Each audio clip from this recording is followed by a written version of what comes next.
Hello everyone, welcome to digital পড়াশোনা academy. আশা করছি তোমরা সকলে ভালো আছো, সুস্থ আছো এবং গুছিয়ে তুমি তোমার পরীক্ষা প্রস্তুতি চালিয়ে যাচ্ছ। পরীক্ষা প্রস্তুতি চালানোর জন্যই তোমাদের জন্য রেগুলারলি আমরা বিভিন্ন তোমাদের উপযোগী ক্লাস নিয়ে আসি, যে ক্লাসগুলোর মাধ্যমে তোমরা উপকৃত হতে পারো। তেমনি আজকেও আমরা একটা পিওইকিউ সেট করতে চলেছি, যেটা এএলপির 2018-র পিওয়াইকিউ কোশ্চেনের সেট। আজকে আমাদের 24তম সেট অনুষ্ঠিত হচ্ছে এবং এর আগে যে সেটগুলো হয়ে গেছে সেগুলো অবশ্যই সকলের জন্য হাইলি রেকমেন্ডেড, সেগুলোকে দেখবে। দেখো, কোশ্চেন হিসাবে দেখার দরকার নেই, তুমি কোশ্চেন রিলেটেড যে ইনফরমেশন গুলো, যে কোশ্চেন গুলোকে দেওয়া হচ্ছে সেইগুলোকে নিয়ে যাচাই করো যে সেই কোশ্চেনের উত্তরগুলো তুমি পারো কিনা, সেই ইনফরমেশন গুলো তোমার কাছে আছে কিনা। এটা হচ্ছে সব থেকে গুরুত্বপূর্ণ ব্যাপার। এটা ভেবো না যে তুমি পিওইকিউ কোশ্চেন করলে পিওইকিউ কোশ্চেন তোমার হুবহু কমন আসবে, সেই জন্য পিওইকিউ করানো হচ্ছে, একদমই নয়। জিনিসটা করানো হচ্ছে একমাত্র তোমার ওই যে রিলেটেড টপিক গুলো রয়েছে সেই রিলেটেড ইনফরমেশন গুলো তুমি ঠিকঠাক জানো কিনা, সেগুলো তোমার কাছে রয়েছে কিনা, সেই কারণের জন্যই কিন্তু এটাকে করানো হচ্ছে। এবং এরই সঙ্গে অবশ্যই করে বলবো, আগামীকাল 24/12/2023 আমরা একটা মক টেস্ট আয়োজন করেছি, যেটা সম্পূর্ণ ফ্রি অফ মক টেস্ট। তো এই ফ্রি মক টেস্টটা যেটা অনুষ্ঠিত হবে 75 মার্কসের, অর্থাৎ এলপি সিবিটি ওয়ানে যে 75 মার্কস থাকে সেই 75 মার্কসের, এবং সেই 75 মার্কসের সিলেবাসটা ফলো করেই কিন্তু এই মক টেস্টটা অনুষ্ঠিত হবে। মক টেস্টটা অনুষ্ঠিত হবে সন্ধে 6টার সময়, অর্থাৎ 6 PM। আগামীকাল 6 PM কিন্তু আমাদের এই মক টেস্টটা অনুষ্ঠিত হবে। তো যারা যারা রেগুলারলি ক্লাস করো তাদের প্রত্যেককে আমি বলবো যে অবশ্যই করে মক টেস্টে পার্টিসিপেট করো, করে তুমি দেখো যে তোমার এই মুহূর্তে অবস্থাটা কোন জায়গায় দাঁড়িয়ে রয়েছে। ধরো আজকে যদি তোমার পরীক্ষা হতো, তাহলে তুমি কত নাম্বার পেতে পারো, এটা দরকার। তুমি একটা প্রিপারেশন শুরু করছো, তখন এই লেভেলটা থাকা দরকার যে আচ্ছা, এখন আমি প্রিপারেশন শুরু করছি, এখন যদি আমার পরীক্ষা হয় তাহলে আমি কোন জায়গায় আছি, আমাকে আর কতটা জোর দিতে হবে, আমাকে কতটা পড়াশোনা করতে হবে, সেটা যাচাই করার একটা বিরাট বড় সুযোগ হতে চলেছে, অপরচুনিটি রয়েছে। সেই অপরচুনিটিটাকে কাজে লাগাও। তবে হ্যাঁ, অবশ্যই একটা জিনিস বলবো, কিছু স্টুডেন্ট আছো যারা আসবে মক টেস্টে, এসে ওই দুটো চারটে কোশ্চেন করবে, করে সাবমিট করে বেরিয়ে যাবে। যাদের এই ধরনের মানসিকতা আছে, যাদের 1 ঘন্টা ধরে মক টেস্ট দেওয়ার যাদের মানসিকতা আছে, তারাই এসে পরীক্ষা দাও। যাদের সেই মানসিকতা নেই, 1 ঘন্টা ধরে বসে পরীক্ষা দেওয়ার মতন মানসিকতা নেই, ওই এসে উল্টো পাল্টা গড়ে প্রশ্ন অ্যান্সার করলাম, বা ওই আসলাম 5-10 মিনিট থাকলাম, থেকে বেরিয়ে চলে গেলাম মক টেস্ট থেকে, এই ধরনের মানসিকতা যাদের মধ্যে রয়েছে, সেই সমস্ত স্টুডেন্টদেরকে একটাই কথা বলবো, তোমাদের মক টেস্ট অ্যাটেন্ড না করলেও চলবে, করো না। যদি সিরিয়াসলি বিষয়টাকে নিতে পারো, যদি সিরিয়াসলি বিষয়টাকে করতে পারো, তাহলেই অ্যাটেন্ড করো, না হলে অ্যাটেন্ড করার দরকার নেই। এতে যদি 5 জন অ্যাটেন্ড করে করুক, তাতে কোনো অসুবিধা নেই, কারণ কথায় আছে, দুষ্ট গরুর থেকে শূন্য গোয়াল ভালো। তাই যারা সিরিয়াস ক্যান্ডিডেট, যারা প্রকৃত যাচাই করতে চাইছে নিজেকে, তারা পার্টিসিপেট করো। কিন্তু যাদের সেগুলো ইচ্ছা নেই, যারা ফালতু ফাজলামি ইয়ার্কি ফলে জিনিসটাকে নেবে, তাদের পার্টিসিপেট না করলেও চলবে, তাতে কোনো অসুবিধা নেই। এর জন্য যদি সংখ্যাটা 5 জনও হয়, তাতেও কোনো অসুবিধা নেই, তাতে বুঝবো যে 5টা ছেলে অন্তত আছে যারা সঠিক প্রিপারেশনটা করছে। যারা পরীক্ষা দেবে, দিলে অন্তত সেই মানসিকতা নিয়ে পরীক্ষা দাও যে হ্যাঁ, এটা আমার পরীক্ষা, পরীক্ষাকে পরীক্ষার মতন ভাবে দাও, প্রিপারেশনটা নাও, নিয়ে পরীক্ষাটা দাও। এবং সেই 1 ঘন্টার পরীক্ষা, সেটাকে যেভাবে দেবে ঠিক সেভাবেই পরীক্ষা দাও। ওই 5-10 মিনিটের জন্য ভিজিট করে ঘুরে বেরিয়ে কোনো লাভ নেই। এর পাশাপাশি বলবো, যারা একটু অ্যাডভান্স লেভেলের ক্লাস করতে চাইছো, বেসিক থেকে একদম অ্যাডভান্স লেভেল পর্যন্ত আমাদের এই প্রত্যেকটা ব্যাচে ক্লাস করানো হচ্ছে, একদম বেসিক টু অ্যাডভান্স লেভেল। তো এখানে আমাদের যে ব্যাচগুলো রয়েছে সেই ব্যাচগুলো দেখতে পাচ্ছ, এবং আগামী 25 তারিখ থেকে 1লা জানুয়ারি পর্যন্ত এই প্রত্যেকটা ব্যাচে আবার আমাদের ডিসকাউন্ট চালু হবে। তো যারা যারা প্রস্তুতি নিতে চাইছো, তারা অবশ্যই করে বলবো এই ব্যাচগুলোতে এনরোল হয়ে যেতে পারো। সেখান থেকে তুমি সমস্ত কিছু ঠিকঠাক মতন ভালোভাবে শিখে নিতে পারবে। যাদের শেখার ইচ্ছা আছে, যারা পড়াশোনা করতে চাও, তারা অবশ্যই ব্যাচগুলোকে দেখতে পারো, এবং ডিসকাউন্ট যখন আসবে এই সময়টার মধ্যে, এই পিরিয়ডটার মধ্যে, নতুন বছর উপলক্ষে, সেটা অবশ্যই তার সুবিধাটাকে কাজে লাগাও। এবং এর পাশাপাশি বলবো আমাদের এই যে ম্যাথ রিজনিং যে একসঙ্গে কম্বাইন্ড ব্যাচটা দেখতে পাচ্ছ এবং জেনারেল সায়েন্স ম্যাথ রিজনিং যে কম্বাইন্ড ব্যাচ দেখতে পাচ্ছ, এই দুটো ব্যাচেই কিন্তু আমাদের যে ব্যবস্থা রয়েছে ইনস্টলমেন্টে ভর্তি হওয়ার সুবিধা রয়েছে। তো এই দুটো ব্যাচের যারা ওয়ান টাইম পেমেন্ট করতে পারছো না তারা এই দুটো ব্যাচে ইনস্টলমেন্টের সুবিধা নিয়ে ভর্তি হয়ে যেতে পারো। এই হচ্ছে টোটাল আমাদের এগুলো, এবং প্রত্যেকটা ব্যাচ অ্যাপ্লিকেশনে রয়েছে, সেখান থেকে গিয়ে তোমরা ভর্তি হতে পারো। এবং এএলপির জন্য গুরুত্বপূর্ণ যে বিষয়টা বেসিক সায়েন্স ইঞ্জিনিয়ারিং ড্রয়িং, সেটাতে যারা ভর্তি হতে চাও তারা আমার সঙ্গে যোগাযোগ করো। সেটা তোমাকে সেখানে যদি ভর্তি হওয়ার ইচ্ছা থাকে তাহলে সেখানেও ভর্তি করিয়ে নেওয়া হবে, কারণ সেখানেও ভর্তি প্রক্রিয়া আমাদের চলছে এবং সব ব্যাচেই কিন্তু ডিসকাউন্ট থাকছে। এছাড়া সকলকে বলবো যে আমাদের যে অ্যাপ্লিকেশনস রয়েছে সেই অ্যাপ্লিকেশনসটা প্লে স্টোর থেকে চলে যাও, সেখানে ডিজিটাল পড়াশোনা একাডেমি সার্চ করলে পারে তুমি পেয়ে যাবে। সেই অ্যাপ্লিকেশনটাকে ডাউনলোড করে রাখো, কারণ এই মক টেস্ট বা কোর্স পারচেস বা আদার্স কিছু জিনিসের জন্য তোমার দরকার লাগলেও লাগতে পারে। যাদের প্রয়োজন আছে তারা করো, যাদের দরকার নেই তাদের দরকার নেই। চলো, এর পাশাপাশি বলবো আমাদের অফিসিয়াল টেলিগ্রাম চ্যানেল সেখানে অবশ্যই যুক্ত থাকবে, কারণ এখানে যুক্ত থাকলে পারে সমস্ত ক্লাস নোটিফিকেশন, ইম্পর্টেন্ট আপডেট এবং মক টেস্ট এই সবকিছুই তুমি পেয়ে যাবে। লিংক ডেসক্রিপশন বক্সে আছে, অথবা কিউআর কোড স্ক্যান করার মাধ্যমে তুমি সেখানে যুক্ত হয়ে যেতে পারো। আজকে আমাদের 24তম ক্লাস শুরু হচ্ছে। 24তম ক্লাসের প্রথম কোশ্চেন তোমার স্ক্রিনে দেখো দিয়েছে, একটি মৌলের আইসোটোপের ভর বলেছে 298, নিউক্লিয়াসে উপস্থিত নিউটন সংখ্যা 188, ওই মৌলটির পারমাণবিক সংখ্যা কত? আমরা যদি পরমাণুর ভর সংখ্যা দেখি তাহলে আমরা জানি পরমাণুর ভর সংখ্যাকে আমরা ডিনোট করে থাকি পারমাণবিক সংখ্যা মানে অর্থাৎ প্রোটন সংখ্যা প্লাস তার সঙ্গে হচ্ছে নিউটন সংখ্যা। এই দিয়ে আমরা একটা পরমাণুর ভরকে রিপ্রেজেন্ট করি। সাধারণত ভরকে রিপ্রেজেন্ট করা হয় এ চিহ্ন দিয়ে, A is equal to Z plus N, এইভাবে লেখা হয়। তাহলে আমাদের বের করতে হবে জেড এর ভ্যালু কত। তাহলে জেড ইজ ইকাল টু আমরা এ মাইনাস এন লিখতে পারি। এ কত বলে দিয়েছে দেখো 298, আর এন কত বলেছে 188, তাহলে বিয়োগ করলে পারে কত আসছে 110। তাহলে আমাদের সঠিক উত্তর যেটা হয়ে গেল 110, এটা আমাদের কারেক্ট অ্যান্সার হবে। এইভাবে আমরা সহজেই বিষয়টাকে কিন্তু বের করে নিতে পারবো। তো এটা হচ্ছে এভারগ্রিন কোশ্চেন। এটা 2018 এসছে বলে এখন আসবে না এমন কোনো ব্যাপার না, এটা এভারগ্রিন কোশ্চেন, এখন ওই পরীক্ষায় আসতে পারে।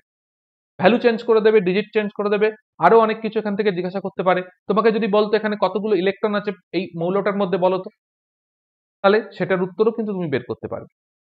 যে কটা প্রোটন আছে সেই কটা সংখ্যকই ইলেকট্রন সেখানে থাকবে। তো অবভিয়াসলি তুমি বলতেই পারো 110 খানা ইলেকট্রন থাকবে তার। তো এইভাবে প্রশ্নের লেভেলটা চেঞ্জ হয়। লেভেলটা কিন্তু এরম না যে এই প্রশ্নটাই আসবে না এমন না। প্রশ্নটা এখানে পারমাণবিক সংখ্যা বলেছে, তোমাকে বলতে পারে ইলেকট্রন সংখ্যা বলো কত হবে, এটাও বের করা সম্ভব। নেক্সট আমরা চলে যাব আমাদের পরবর্তী কোশ্চেন। বলছে যখন একটি বন্দুক থেকে বুলেট নিক্ষেপ করা হয় তখন স্থিতিশক্তি রূপান্তরিত হয় কিসে? তাহলে একটা বন্দুক থেকে যখন বুলেট নিক্ষেপ করা হচ্ছে তাহলে কি হচ্ছে, গুলিটাকে তার অবস্থার পরিবর্তন করা হচ্ছে, যে বুলেটটা রয়েছে তার অবস্থার পরিবর্তন করা হচ্ছে। অর্থাৎ বুলেটের মধ্যে কি আছে, স্থির অবস্থায় আছে, ওর মধ্যে আছে কি স্থিতিশক্তি। এবার যখন ওটাকে ওর ওই স্থির স্থির থাকা অবস্থাটাকে তুমি চেঞ্জ করছো, ওকে গতিশীল করছো, তার ফলে স্থিতিশক্তি তৈরি হচ্ছে। সেই স্থিতিশক্তিটাই তাহলে যখন বন্দুক থেকে বুলেট বেরিয়ে গেল তখন কি সজোরে সে সামনের দিকে এগিয়ে যাচ্ছে, তার মানে তাতে একটা গতি জেনারেট হয়েছে। তাই জন্য স্থিতিশক্তি রূপান্তরিত হচ্ছে কিসে, গতিশক্তিতে। এটা একটা গুরুত্বপূর্ণ উদাহরণ। যেমন আগের দিনে ছিল একটা ধনুক থেকে তীর নিক্ষেপ করলে সেখানে কি হচ্ছিল, যেমন স্থিতিশক্তি গতিশক্তিতে রূপান্তরিত হচ্ছিল, এখানেও ঠিক একই রকম ভাবে স্থিতিশক্তি গতিশক্তিতে রূপান্তরিত হচ্ছে। নেক্সট আমরা চলে যাব পরবর্তী কোশ্চেন। নিম্নলিখিতগুলির মধ্যে কোনটি খণ্ডনের মাধ্যমে প্রজনন করতে পারে, অর্থাৎ খণ্ড ভবনের মাধ্যমে প্রজনন করে, ইংরেজিতে বললে ফ্র্যাগমেন্টেশনের মাধ্যমে প্রজনন সম্পন্ন করে। সেক্ষেত্রে সঠিক উত্তর হয়ে যাবে স্পাইরোগাইরা। স্পাইরোগাইরা খণ্ড ভবনের মাধ্যমে তারা প্রজনন সম্পন্ন করে।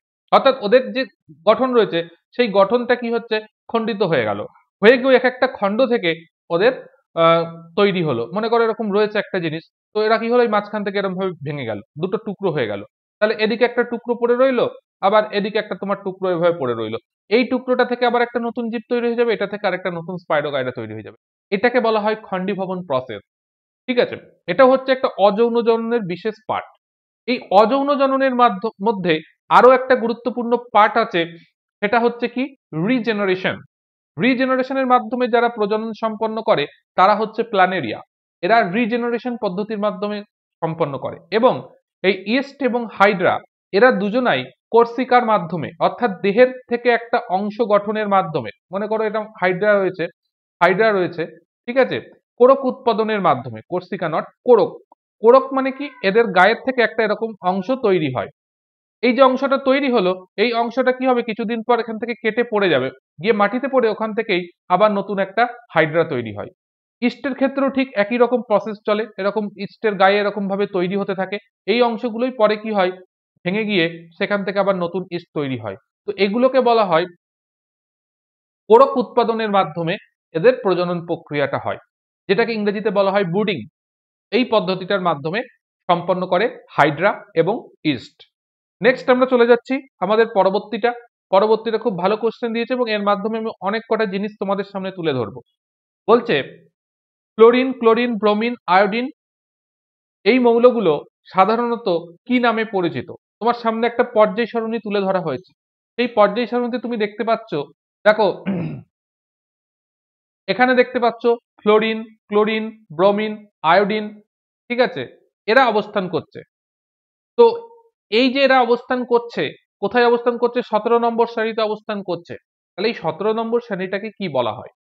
এই 17 নম্বর শ্রেণীটাকে বলা হয় হ্যালোজেন। অর্থাৎ ফ্লোরিন, ক্লোরিন, ব্রোমিন, আয়োডিন এরা প্রত্যেকেই হচ্ছে আমাদের হ্যালোজেন পরিবারের অন্তর্গত মৌল বা গ্রুপ 17 মৌল, সেই জন্য এদেরকে হ্যালোজেন বলা হয়। নেক্সট আমরা যেটা দেখব সেটা হচ্ছে, দেখো এই যে নিচে লাল রঙের বক্স করে দেওয়া যে জায়গাটা রয়েছে, এটাকে বলা হয় অ্যাক্টিনয়েড। এই সিরিজটাকে বলা হয় অ্যাক্টিনয়েড। এরা কোথায় অবস্থান করে? এদের অবস্থান হচ্ছে আমাদের যে পর্যায় সারণীটা দেখতে পাচ্ছ, পর্যায় সারণীর এই যে 7 নম্বর যে পর্যায় দেখতে পাচ্ছ, 7 নম্বর পর্যায়ের এই যে এলআর বলে লেখা রয়েছে 103, ঠিক এই জায়গাটার মধ্যে এদের অবস্থান। এবার ওখানে তো দেখানো সম্ভব না, সেই জন্য ওদেরকে বাইরে দেখানো হয়েছে। এরা হচ্ছে অ্যাকচুয়ালি এফ ব্লক এলিমেন্ট, অর্থাৎ এদের মধ্যে পরমাণুর কক্ষক আছে এফ, এই দুটো যে সিরিজ দেখতে পাচ্ছ এদের মধ্যে আছে এফ, এই জন্য এদেরকে বলা হয় এফ ব্লক এলিমেন্ট। এবং এই যে এল দিয়ে শুরু হয়েছে এটাকে বলা হয় ল্যান্থানাইট শ্রেণী, এটা অ্যাক্টিনাইট, এটাকে ল্যান্থানাইট। এর অবস্থান হচ্ছে এই যে এল ইউ লেখা রয়েছে এই জায়গার মধ্যে থাকে এ, এবং এদের দুজনাই হচ্ছে এদের অরবাইটালে এফ অরবাইটাল রয়েছে, সেই কারণের জন্য এদেরকে এফ ব্লক এলিমেন্ট বলা হয়। নেক্সট আসছে আমাদের যে অংশটা, সেটা দেখো এই অংশটা, এই যে যে জায়গাটাকে দেখানো হয়েছে 3 থেকে 12 পর্যন্ত যে অংশটা দেখতে পাচ্ছ, এখানে যতগুলো এলিমেন্ট রয়েছে এদেরকে বলা হয় সন্ধিগত মৌল বা ট্রানজিশনাল এলিমেন্ট, বা এদেরকে বলা হয়ে থাকে D block element. D block element কেন? এদের কক্ষক একটা ডি কক্ষক উপস্থিত থাকে, সেই কারণের জন্য এদেরকে ডি ব্লক এলিমেন্টও বলা হয়ে থাকে।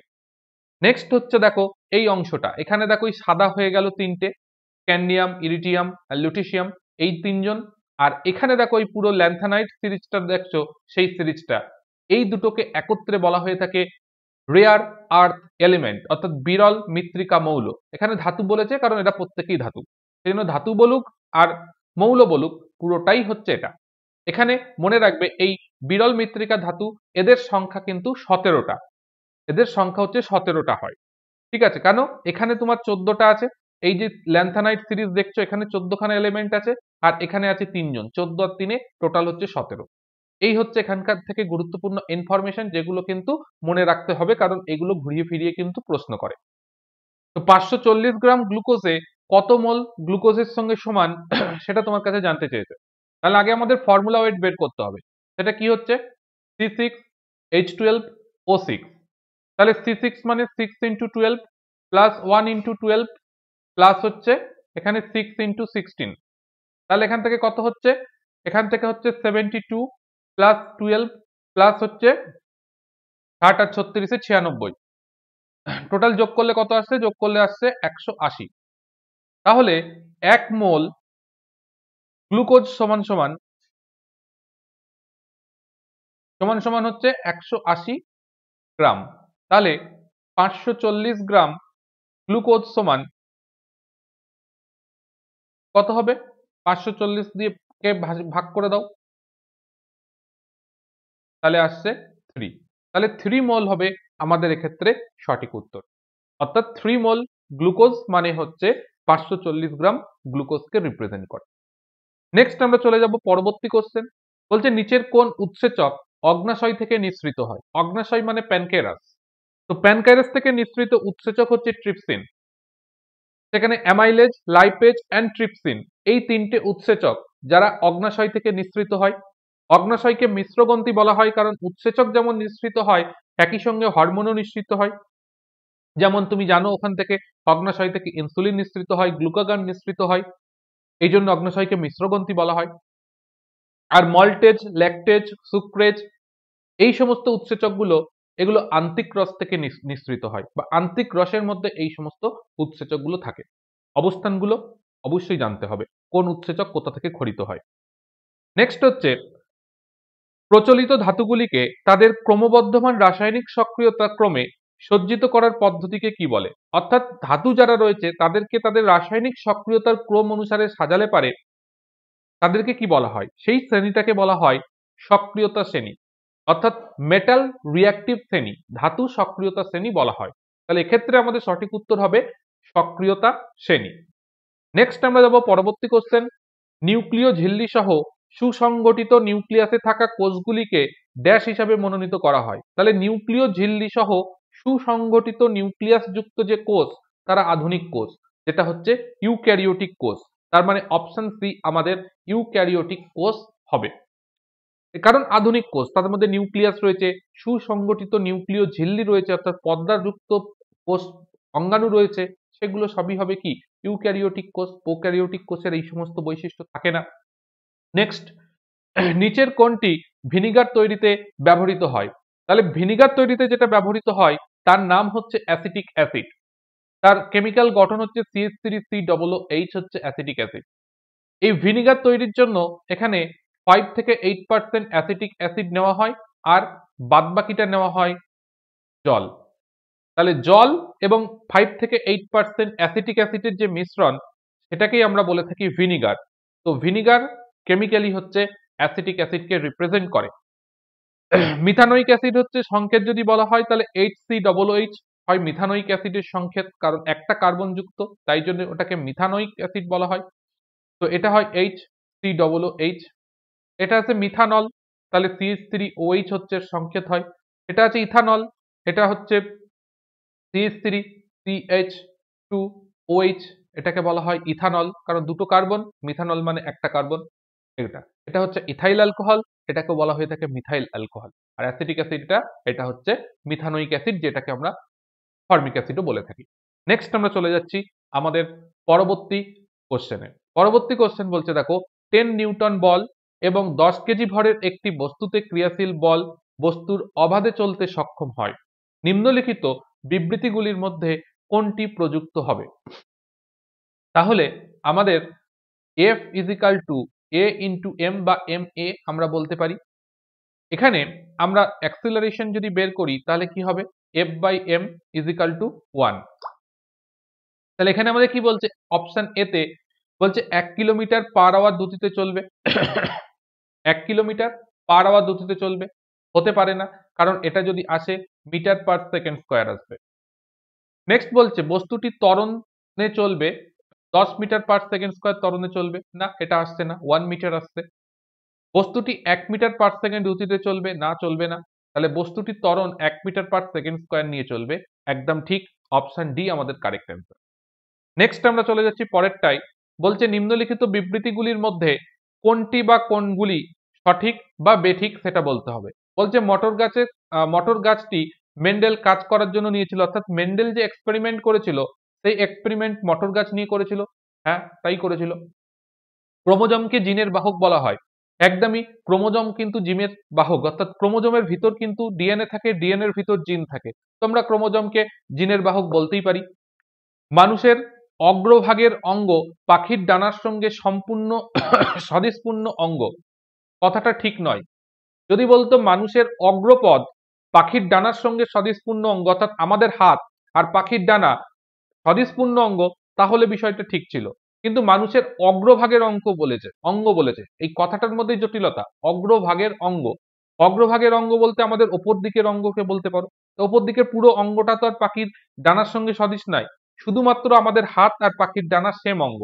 তাই জন্যে আমাদের এক্ষেত্রে সঠিক উত্তর হয়ে যাচ্ছে অপশন ডি, যে শুধুমাত্র বিবৃতি 1 এবং 2 সঠিক, 1 এবং 2 সঠিক, বাট 3 হচ্ছে বেঠিক। তাই অপশন ডি আমাদের কারেক্ট অ্যান্সার।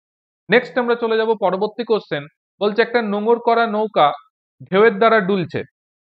তাহলে একটা নৌকা পারে নগর করা আছে, কিন্তু সে ঢেউয়ের দ্বারা দুলছে।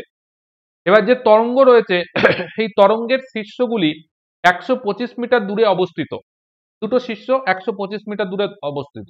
তাহলে চলমান তরঙ্গের শীর্ষ তরঙ্গের গতিবেগ বলছে 25 মিটার পার সেকেন্ড। তাহলে নৌকার দোলনের কম্পাঙ্ক কত? তাহলে আমরা দেখেছিলাম যে এরকম একটা যদি ঢেউ হয়, এরম এরম ভাবে ঢেউগুলো হয়, আর এই তরঙ্গ শীর্ষ মানে এই দুটোর মধ্যে ডিস্টেন্স, যেটাকে আমরা ল্যামডা বলছিলাম, অর্থাৎ তরঙ্গ দৈর্ঘ্য সেটাকে বলছিলাম, সেটা হচ্ছে আমাদের ল্যামডা বলে দিয়েছে, ভি বলে দিয়েছে। তা আমরা ভি ইজ ইকাল টু জানি ল্যামডা ইন্টু নিউ। নিউ মানে হচ্ছে ফ্রিকোয়েন্সি বা কম্পাঙ্ক। বের করতে হবে আমাদের কম্পাঙ্ক নিউ ইজ ইকাল টু, তাহলে আমরা লিখতে পারি ভি বাই ল্যামডা। ভি কত আছে 25, আর ল্যামডা আছে কত 125 মিটার। কাটলে পারে আসছে কত 5 25 125, তাহলে 5 যদি আসে 1/5 কে আমরা কি লিখতে পারি 0.20, একক হচ্ছে হার্টজ। তাহলে আমাদের সঠিক উত্তর হয়ে যাচ্ছে অপশন সি, এটা হয়ে যাবে আমাদের কারেক্ট অ্যান্সার। নেক্সট, এটা আগের দিনের সেটাও একটা ছিল এই অঙ্ক, আবার এখানে দিয়েছে। চলো পরেরটাই যাই। বলছে ধাতুর অক্সাইডগুলি ক্ষারীয় প্রকৃতির, অর্থাৎ তারা অ্যাসিডের সঙ্গে বিক্রিয়া করে লবণ এবং জল তৈরি করে। নিম্নলিখিতগুলির মধ্যে থেকে বিষম ধাতব অক্সাইডটি নির্বাচন করো। দেখো, ধাতব অক্সাইড সাধারণত কি করে, ক্ষারের সঙ্গে বিক্রিয়া করে লবণ এবং জল উৎপন্ন করে, এটাই স্বাভাবিক। কিন্তু এমন কিছু ধাতব অক্সাইড রয়েছে যারা কিন্তু সেই কাজটা করে না, সেটা যেমন করে তার পাশাপাশি উল্টোটাও করে। অ্যাসিডের সঙ্গেও তারা বিক্রিয়া করে, ক্ষারের সঙ্গেও তারা বিক্রিয়া করে, যাদেরকে উভধর্মী অক্সাইড বলে। তো এখানে MgO, Na2O অ্যান্ড CaO এরা প্রত্যেকেই ধাতব অক্সাইড। অ্যালুমিনিয়াম অক্সাইড সেও ধাতব অক্সাইড, বাট এই যে তিনটেকে দাগ দিলাম, এই তিনজন ধাতব অক্সাইড এরা ক্ষারের সঙ্গে বিক্রিয়া করে অ্যাসিড এবং জল উৎপন্ন করে। কিন্তু Al2O3 ধাতব অক্সাইড হিসাবে তো তখন করেই, আবার ও ক্ষারের সঙ্গেও বিক্রিয়া করে। Al2O3 ও যেমন অ্যাসিডের সঙ্গে বিক্রিয়া করে, একই সঙ্গে ও ক্ষারের সঙ্গেও বিক্রিয়া করে। সেই জন্যে আমাদের অপশন সি কারেক্ট অ্যান্সার হবে, কারণ Al2O3 একটা উভধর্মী অক্সাইড। যেমন জিঙ্ক অক্সাইড, সে একটা উভধর্মী অক্সাইড। এরা অ্যাসিড ক্ষার উভয়ের সঙ্গে বিক্রিয়া করতে পারে। কিন্তু MgO, N2O, CaO এরা কেবলমাত্র ধাতব অক্সাইড, এরা শুধুমাত্র অ্যাসিড মানে ক্ষারের সঙ্গেই বিক্রিয়া করে থাকে। নেক্সট আমরা চলে যাব পরবর্তী কোশ্চেন। বলছে একটি অবতল দর্পণের কেন্দ্রের দিকে যখন একটি বস্তুকে ফোকাসে স্থাপন করা হয় তখন কোনটি সঠিক হবে? তাহলে একটা অবতল দর্পণ রয়েছে, অবতল দর্পণের কেন্দ্র যেদিকে রয়েছে, বক্রতা কেন্দ্র সেই দিকেই ফোকাস বিন্দুতে তুমি একটা বস্তুকে স্থাপন করলে, তাহলে এই বস্তুটার প্রতিবিম্ব কোথায় গঠিত হবে? আমরা জানি ফোকাসে যদি আমরা কোনো বস্তুকে রাখি তাহলে তার প্রতিবিম্ব কোথায় গঠিত হয়? ইনফিনিটিতে বা অসীমে তৈরি হয়। তাই জন্য সঠিক উত্তর হয়ে যাচ্ছে অপশন ডি, অসীমে তার প্রতিবিম্ব গঠিত হবে। নেক্সট আমরা চলে যাব পরবর্তীতে। দেখো এখানে বলেছে বক্রতা কেন্দ্র এবং ফোকাসের মাঝে যদি প্রতিবিম্ব গঠিত হয়, তাহলে বক্রতা কেন্দ্র থেকে দূরে বস্তুকে রাখতে হবে, তাহলেই তুমি বক্রতা কেন্দ্র এবং ফোকাসের মধ্যে প্রতিবিম্ব দেখতে পাবে। ফোকাসে যদি প্রতিবিম্ব গঠিত হয় তাহলে বস্তুকে অসীমে রাখতে হবে, তাহলে ফোকাসে প্রতিবিম্ব গঠিত হবে। আর বক্রতা কেন্দ্রে যদি প্রতিবিম্ব গঠন করতে হয় তাহলে বস্তুকে বক্রতা কেন্দ্রেই রাখতে হবে। এইগুলোকে মনে রাখতে হবে। নেক্সট, একটি সমান্তরাল বর্তনীতে যদি বৈদ্যুতিক যন্ত্র কিছু ত্রুটির কারণে কাজ করা বন্ধ করে দেয়, তাহলে সব যন্ত্রপাতি কি করবে? তাহলে একটা সমান্তরাল যদি সার্কিট দেখো, সেটা হচ্ছে এরকম, সমান্তরাল সার্কিট হচ্ছে এরকম হয়, এরকম হয়। এবার এখানে মনে করো এটা কাজ করা বন্ধ করে দিয়েছে, তো এদের কি অসুবিধা? কারণ এদিকে হচ্ছে দেখো VA, এদিকে হচ্ছে VB, অর্থাৎ বিভব পার্থক্য ফিক্স থাকলেই তোর মধ্যে দিয়ে তড়িৎ প্রবাহ হবে। তো এইটা খারাপ হয়ে গেছে মানে এই পথে তড়িৎ যাবে না, এই পথগুলোর মধ্যে দিয়ে যাবে। তার জন্য কি হবে? যন্ত্রগুলো স্বাভাবিকভাবেই কাজ চালিয়ে যাবে। কিন্তু বিষয়টা যদি একটা শ্রেণী সমবায় হতো তাহলে কি হতো? এটা শ্রেণী সমবায়, এর বিভব পার্থক্য কোথায় লাগানো আছে? এই দুই মাথায় লাগানো আছে, অর্থাৎ এদিকে VA, এখানে হচ্ছে VB। এবার মনে করো এটা কাজ করা বন্ধ করে দিল, তাহলে কি হবে? এদিক দিয়ে যদি তড়িৎ আসে এই পর্যন্ত যেতে পারছে, এদিকে ক্রস করতে পারছে না, তার ফলে কি হবে? তড়িৎ প্রবাহ বন্ধ হয়ে যাবে, অর্থাৎ কোনো যন্ত্রই আজ কাজ করবে না। এই জন্য আমাদের বাড়িতে যত কাজ হয় বা বাড়িতে যত সার্কিট দেখতে পাচ্ছ, লাইট ফাইট ফ্যান যা চলছে সবটাই সমান্তরালে যুক্ত করা হয়, যাতে একটা যদি খারাপ হয়ে যায় বাকিরা ঠিকঠাক কাজ করে। নেক্সট আমরা চলে যাব পরেরটাই। নিম্নলিখিত বিকল্পগুলি থেকে আণবিক সূত্র এবং আইউপ্যাক নামের জোড়গুলির মধ্যে কোনটি ভুল সেটা নির্বাচিত করতে হবে। ঠিক আছে, কোনটা ভুল আছে দেখো, বলেছে C2H5OH, এটা বলছে ইথানল। হ্যাঁ, আমরা দেখতে পাচ্ছি দুটো কার্বন আছে, ইথানল হবে, এবং OH আছে মানে এটা অ্যালকোহলিক গ্রুপ, তাই অল হয়েছে। তো মেনলি হচ্ছে গঠনটা বড় কথা, CH3CH2OH, আচ্ছা এটা ইথানল, ঠিক আছে। নেক্সট হচ্ছে দেখো, আমি মিথানলকে দেখাচ্ছি, দেখো CH3OH মিথানল আছে। বিউটানল দেখো CH3 CH2 CH2 CH2OH, প্রত্যেকটাই একই জিনিস আছে। এখানে বিউটানল আছে মানে চারটে কার্বন থাকবে, দেখো চারটে কার্বন আছে, 1 2 3 চারটে কার্বন হয়েছে। হাইড্রোজেন কটা আছে দেখো 9টা, এখানে 3টে, এখানে হচ্ছে আহ 3টে, দুটো 5টা, 5টা দুটো 7টা, দুটো 9টা, অর্থাৎ এটা ঠিক আছে, এটা কোনো অসুবিধা নেই, ঠিক আছে। মিথানল তার ক্ষেত্রে দেখো এটা আছে, মিলে যাচ্ছে। ইথানল তার ক্ষেত্রেও দেখো দুটো কার্বন 5টা হাইড্রোজেন আছে, কিন্তু গন্ডগোল আছে প্রোপানলটার মধ্যে। প্রোপানল দিয়েছে C3, অর্থাৎ CH3 CH2 CH2OH, এটা হচ্ছে প্রোপানলের সংকেত হয়, অর্থাৎ একটা দুটো তিনটে কার্বন আর তার সঙ্গে হচ্ছে তোমার 7খানা হাইড্রোজেন থাকতো, কিন্তু এখানে তোমায় দিয়েছে দেখো 8খানা হাইড্রোজেন।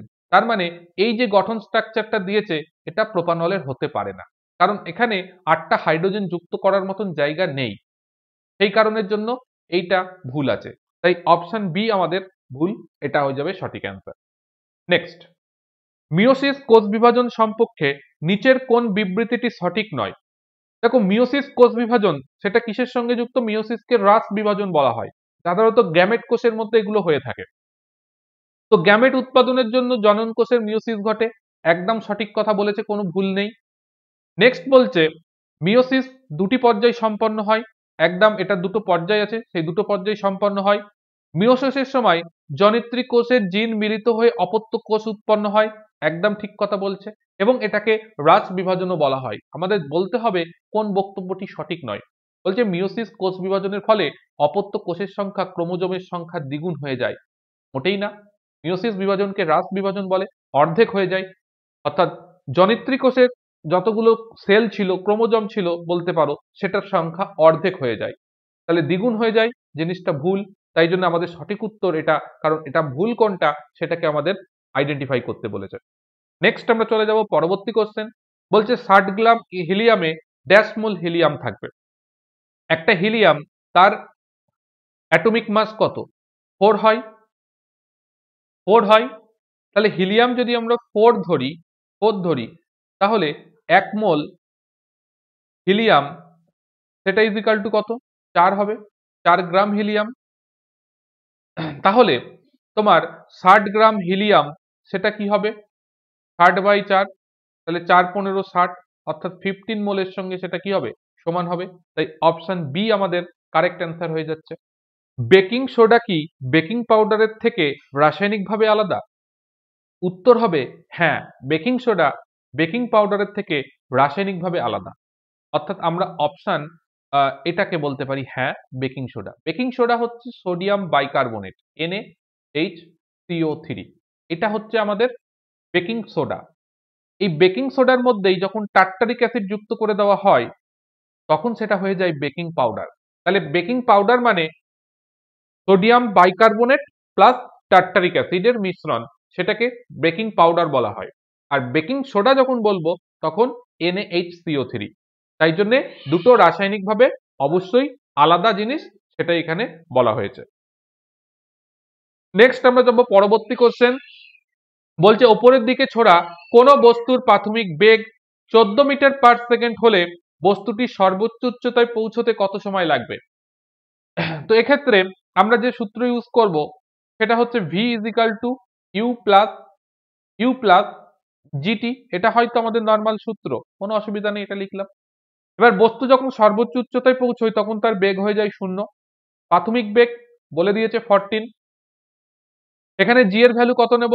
-9.8 নেব, কারণ বস্তুটাকে ওপর দিকে ছুড়েছি, জি নিচের দিকে কাজ করে, আমরা ওপর দিকে উঠছি, তাই জন্য এটা। তাহলে টি এর ভ্যালু কত হবে সেটাই আমাদেরকে বের করতে বলেছে। তাহলে আমরা এখানে কি লিখবো? ডাইরেক্ট আমরা লিখতে পারি U is equal to GT minus GT লিখতে পারি। ইউ এর ভ্যালু কত? 14 ইজ ইকাল টু মাইনাস, আর এখানে হচ্ছে ভেতরে হচ্ছে -9.8 ইন্টু টি। তাহলে টি ইজ ইকাল টু আমরা কি লিখতে পারি? 14/9.8। এবার 14/9.8 সেটা থেকে কত আসছে ক্যালকুলেট করো দ্রুত, ক্যালকুলেট করলেই তুমি তার উত্তর পেয়ে যাবে। তো 14 ডিভাইডেড বাই 9.8 এটা করলে তোমার প্রথমে 1 বাদ যাবে, তারপর দশমিক উঠে যাচ্ছে, দিয়ে উপরে 140 করে নাও দশমিক তুলে, তাহলেই তো হয়ে যায়। তারপর দশমিক যাচ্ছে, গেলে তারপর হচ্ছে 4 বাদ যাবে, তারপর 3 বাদ যাবে, এরকম আসবে। অর্থাৎ 1.43 সেকেন্ড, অর্থাৎ অপশন এ আমাদের কারেক্ট অ্যান্সার আসবে। অপশন এ 1.43 সেকেন্ড, এটা আমাদের কারেক্ট অ্যান্সার হয়ে যাচ্ছে। তো এই ছিল আমাদের 24তম সেটের কোশ্চেনগুলো। তো আশা করছি এখান থেকে যা ইনফরমেশন তোমাদের সঙ্গে শেয়ার করা হলো এবং যেভাবে যেগুলোকে দেখানো হলো সেগুলো সবকিছুই তোমরা ঠিকঠাক বুঝে নিতে পেরেছো এবং করতে পেরেছো। নেক্সট আমরা পরবর্তী কোশ্চেন এসেছি। যদি একটি ছেলে 60 নিউটন বলের দ্বারা 4 মিনিটে 20 মিটার দূরত্ব অতিক্রম করে, তাহলে ছেলেটির ব্যবহৃত ক্ষমতার পরিমাণ কত হবে তোমার কাছে জানতে চেয়েছে। ব্যবহৃত ক্ষমতার পরিমাণ কত হবে? তাহলে আমাদের প্রথমে বের করতে হবে কার্য। কার্য মানে বল ইন্টু সরণ। তাহলে বল ইন্টু সরণ মানে কত? বল বলেছে 600 নিউটন আর সরণ বলেছে 20। আমাদের বের করতে বলেছে ক্ষমতা। ক্ষমতা মানে কার্য বাই সময়। তাহলে কার্য হচ্ছে এটা, সময় হচ্ছে এটা। 4 মিনিটকে আমরা সেকেন্ডে নিয়ে নিলাম। এবার কাটাকাটি করতে হবে। 60 আর এখানে আমি 60 কেটে দিলাম, তাহলে 10 পড়ে রইল।